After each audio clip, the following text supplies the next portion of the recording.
सरदार जी, आपने मुझे भी आज़ाद करवा लिया और डिंगे को भी कैद में कर लिया, फिर भी आप परेशान क्यों हैं? मैं परेशान नहीं हूँ, लेकिन रजिया के मामले की समझ नहीं आ रही। आप तो कह रहे थे मुझे रज़िया के कातलों को पता है। नहीं सेठी, रजिया को ना ही मैंने कत्ल किया है और ना ही डिंगा उसका कातिल है।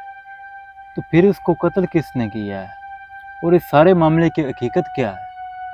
बात दरअसल ये है कि तुम रजिया से दूर रहो, ये तुम्हारे लिए बेहतर है। ऐसा मुमकिन नहीं है।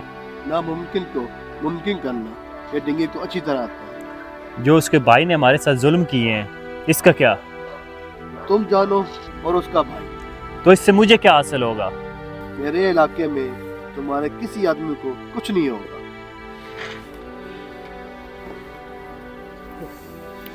और रजिया का मेरा किस्सा खत्म हो गया और डिंगे के साथ भी मैंने ताल्लुकात खत्म कर दिए। तो फिर हकीकत का पता लगाओ। जी सरदार।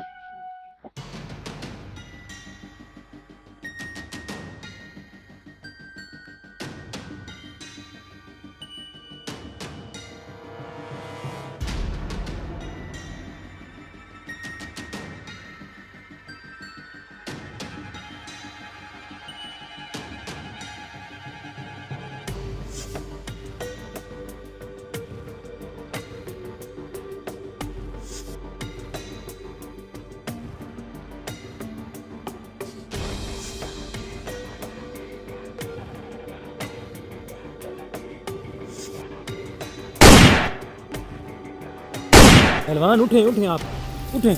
मुझे छोड़ो, तुम जाओ। नहीं, मैं आपको छोड़ कर नहीं जा सकता। नहीं, तुम उठें। जाओ, तुम जाओ।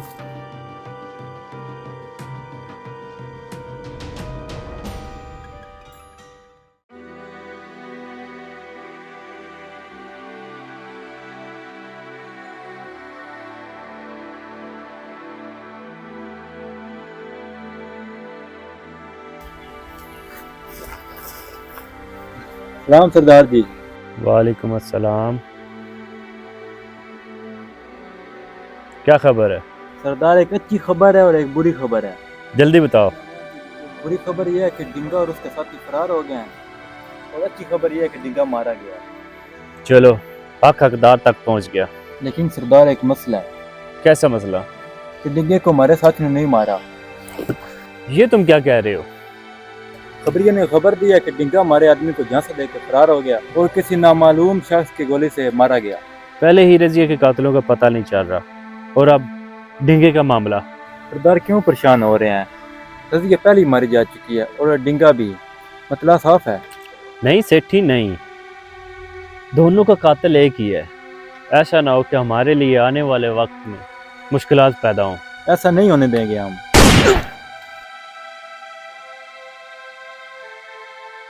सरदार,